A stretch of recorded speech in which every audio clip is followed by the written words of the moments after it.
আসসালামু আলাইকুম। আজকে চলে এলাম আমাদের সবার প্রিয় এবং পরিচিত মুখ দেবাশিস দাদার বার্ডস গার্ডেন এভিয়ারিতে। চলুন আজকে আমি আপনাদেরকে দেখাবো দাদার এভিয়ারির সুন্দর সুন্দর পাখিগুলো।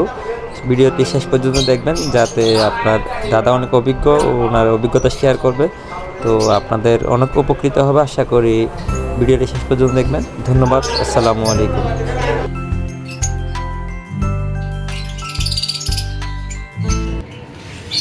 দাদা আসসালামু আলাইকুম, ভালো আছেন? কেমন আছো? আজ হেভেরি। দেবাশিস। হ্যাঁ দাদা, আপনার বিয়েতে আসার অনেক দিনের স্বপ্ন ছিল, ওই যে আজ অবশেষে চলে এলাম। হ্যাঁ, অবশেষে রাতে একটা পাখাল আড্ডা হয়ে গেল। হ্যাঁ হ্যাঁ হ্যাঁ, তো আসলে আমার এসে খুবই ভালো লাগলো, মানে আপনার লাইব্রেরিটা যে মার্শাল্লাহ অনেক সুন্দর। যতটুকু আইডিয়া করছি তার চাইতেও বেশি দেখলাম যে আপনার লাইব্রেরিটা দেখলাম খুবই গোছানো এবং মার্শাল্লাহ পাখি ভরপুর, একটা পাখি রাজ্য ধরতে পারেন এক প্রকার। তো পাখির স্বর্গরাজ্যে আসলাম। আসলে আমরা যারা পাখি পালি আমাদের তো পাখি রেখে না আসলে আর মানে বাসায় যাওয়ার মন থাকে না। হ্যাঁ, যারা আমরা পাখাল আছি আসলে পাখি দেখলে আসলে আমাদের মনটা অন্যরকম হয়ে যায়। হ্যাঁ, আচ্ছা আপনার এখানে কি কি মিউটেশনের পাখি রয়েছে? আমার এখানে পেল ফেলো আর ডান ফেলো বাদ দিয়ে সবকিছুই আছে। আচ্ছা অফলাইন, ডেকিন অফলাইন, পার্বলো অফলাইন, স্পিডিনো। আচ্ছা, এখানে আনুমানিক কয় পেয়ার? প্রায় 70-80 জোড়ার মতো সেটআপ আছে আর কি। হ্যাঁ হ্যাঁ, এটা তো আপনার মানে ব্রিডিং সেট আপ। হ্যাঁ, এটা হচ্ছে আমার ব্রিডিং সেটআপ। এখানে প্রায় 40 জোড়ার মতো ব্রিডিং সেটআপ আছে। হ্যাঁ হ্যাঁ, তারপর আপনি চলেন বাচ্চা যেদিকে আছে ওইদিকে যাই। চলে। মাশাল্লাহ, এটাও কিন্তু অনেক সুন্দর একটা এই যে পাখির রুম ধরতে পারেন। এখানে অনেক পাখি, এখানে এসে সত্যি মানে খুবই ভালো লাগতেছে। একসাথে এতগুলো পাখি, এগুলো সব বাচ্চা না? এগুলো বাচ্চা। হ্যাঁ অ্যাডাল্ট। না, এগুলো সব বাচ্চা। হ্যাঁ উপরে আছে কিছু অ্যাডাল্ট। হ্যাঁ, এগুলো বেশি বাচ্চা নিয়ে এগুলো কি সেল করবেন? কিছু আছে সেল হয়ে গেছে আর কিছু আছে সেল করবো বলে এখনো ডিএনএ করানো হয় নাই। তো ডিএনএ করে দেখা যাক কি আসে রেজাল্ট। মাশাআল্লাহ, কিন্তু অসাধারণ পাখি এগুলো। আসলে সামনাসামনি না দেখলে বুঝতাম না যে এত সুন্দর সুন্দর যে পাখি এখানে আছে। এসে খুবই ভালো লাগলো। এটা কি মিউটেশন দাদা? Yellow colour. Yellow colour. আর এখানের ভিতর কি কি পাখি আছে আপনার? এখানে অ্যালবিনো ফিশার আছে, পেস্টেল পার্বলো স্পেডিনো আছে। তারপরে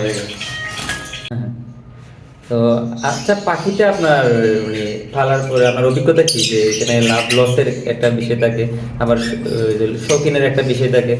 বেসিক্যালি শৌখিনতা থাকতে হবে, প্লাস পাশাপাশি যারা এটাকে একটু প্রফেশনাল ভাবে নিতে চায় ওটা তাদের জন্য তারা একটু বড় সেটআপ করতে পারে। তো আসল অবস্থা একটু হ্যাঁ, প্রফেশনাল নিলে যে আপনার সাকসেস হওয়ার সম্ভাবনা কিরকম দেখছেন আপনি? সেখানে আপনার অভিজ্ঞতাটা থাকতে হবে। আপনার প্রথমে একটা বছর আপনি কম দামে মিউটেশন দিয়ে শুরু করবেন। সেখানে আপনার পাখি অসুখ বিসুখ আছে, পাখির মিউটেশন যখন তার মধ্যে একটা এক্সপিরিয়েন্স, একটা বছর এক্সপিরিয়েন্স, সে যখন লো মিউটেশন থেকে এক্সপিরিয়েন্স গ্যাদার করবে তখন আস্তে আস্তে সেই মিউটেশনটাকে ডেভেলপ করবে আর কি। তো দাদা, আপনার এই যে এই পাখিতে আপনার মানে পালার অভিজ্ঞতা থেকে আপনি আমাদের নতুনদের উদ্দেশ্যে কিছু বললে আমাদের নতুনরা অবশ্যই উপকৃত হবে। উদ্দেশ্যে বলতে গেলে যে যারা লাভবার্ড নিয়ে কাজ করতে একটা বেসিক্যালি আমি তো লাভবার্ড নিয়ে কাজ করি, তো আমি লাভবার্ড নিয়ে বলবো আর কি। লাভবার্ড নিয়ে যারা কাজ করতে চায় তারা অবশ্যই এই সেক্টরে ওয়েলকাম। তারা একটু অল্প দাম দিয়ে শুরু করলো, একটা বছর যখন তাদের একটা অভিজ্ঞতা হবে, কারণ এটা একটা রোগ হইতে পারে, সেক্ষেত্রে তার একটা এক্সপিরিয়েন্স হবে। প্রথমে লো নিউট্রিশন দিয়ে যখন কাজ করেছে একটা অভিজ্ঞতা অর্জন করবে একটা বছর, পরবর্তী বছর যখন একটা ব্রিড পাবে তখন সে আস্তে আস্তে সেটা থেকে হাই লেভেলে চিন্তা ভাবনা করবে, একটু নিউট্রিশনটাকে ডেভেলপ করবে। তো যারা শুরু করতে চায় নতুন হিসেবে তারা এই সেক্টরটাকে, এই লাভবার্ড খুব যেহেতু শক্ত একটা পাখি, তো এটা নিয়ে সে লাভবার্ড খুবই শক্ত একটা পাখি, শক্ত হতে পারে যদি ধৈর্য সহকারে থাকতে হয়। না, আবার অনেকে আছে ধরেন আপনার থেকে আমি দেখলাম আপনি এসে যে খুবই ভালো সাকসেস হলেন। এখন আমি যদি দৌড়ে আমার টাকা আছে ইনভেস্ট করে ফেলি, ওদের জন্য আপনি কি বলবেন যারা যে খুব তাড়াতাড়ি শুরু করছে? যারা আপনি ইনভেস্ট যারা একবারই করতে চান তাদের ক্ষেত্রে আমি বলবো যে আগে আপনারা পাখি সম্পর্কে বুঝেন, লাভবার্ড শিখেন। আগামীটা একটা শৌখিনতা পাশাপাশি হচ্ছে একটা শৈল্পিক একটা চর্চা আছে, বা সেটা একটা অভিজ্ঞতার একটা ব্যাপার আছে। হ্যাঁ, তো যারা নতুন অবস্থায় যারা শুরু করতে চায় আগে ওরা অল্প কিছু সেটআপ নিয়ে শুরু করবে, দেন ডে বাই ডে যখন তারা একটা এক্সপিরিয়েন্স হবে তখন তারা বড় আকার একটা সেটআপ করতে পারবে। আমাদের এখন পাখি, এখন তো ব্রিডিং সিজন এক প্রকার শীতকাল। এখন শীতকালে তো আসলে অনেক পাকাল ভয় পায় যে পাখি অসুস্থ হয়ে মারা যায় বা অনেক সমস্যা থাকতে পারে। তো শীতকালে স্পেশাল করণীয়টা কি? আপনি তো অভিজ্ঞ অবশ্যই পাখি সেক্টরে। বেসিক্যালি করতে হবে হচ্ছে যারা যাদের রুমের মধ্যে পালে বা বারান্দায় পালে তাদের প্রপার আর কি টেম্পারেচারটা মেনটেন করতে হবে, এবং পাখির হেলথের দিকে খেয়াল রাখতে হবে। পাখির সিড মিক্সে অয়েলি জাতীয় সিডগুলো বাড়াই দিতে হবে, সফট ফুড দিতে হবে, পাশাপাশি একটু ভিটামিন জাতীয় ওষুধগুলো বাড়াই দিতে হবে যাতে করে ওদের গাটা গরম থাকে।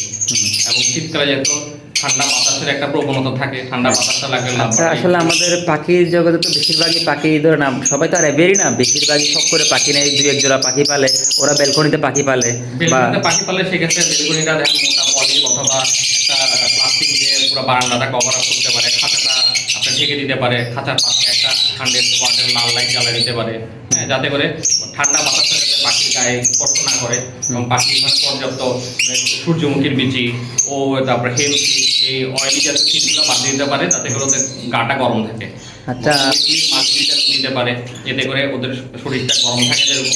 আর ব্রিডিং সিজন তো চলতেছে, কারণ লাভবার্ড এই উইন্টারে বেশি ব্রিড করে অন্যান্য সিজনের থেকে, হ্যাঁ। তো এই উইন্টার সিজনে আপনাকে একটু এক্সট্রা টেক কেয়ার করতে হয়। হ্যাঁ, মানে আসলে শীতকালে তো ভয় পাওয়ার কিছু নেই, শীতকালে পাখিতে সবচেয়ে ভালো ব্রিড করে। হ্যাঁ, শীতকালে পাখি ভয় ব্রিড করে ঠিক আছে, কিন্তু শীতকালে হচ্ছে একটা সমস্যা হয়, সেটা হচ্ছে পাখি যদি একবার অসুস্থ হয়ে যায় সেটা কিন্তু রিকভারি গরমের তুলনায় শীতকালে রিকভারিটা একটু কঠিন হয়ে যায়। সেজন্য সেক্ষেত্রে সতর্ক, বেশি টেক কেয়ার করতে হয় শীতকালে। হ্যাঁ, সতর্ক থাকতে হবে।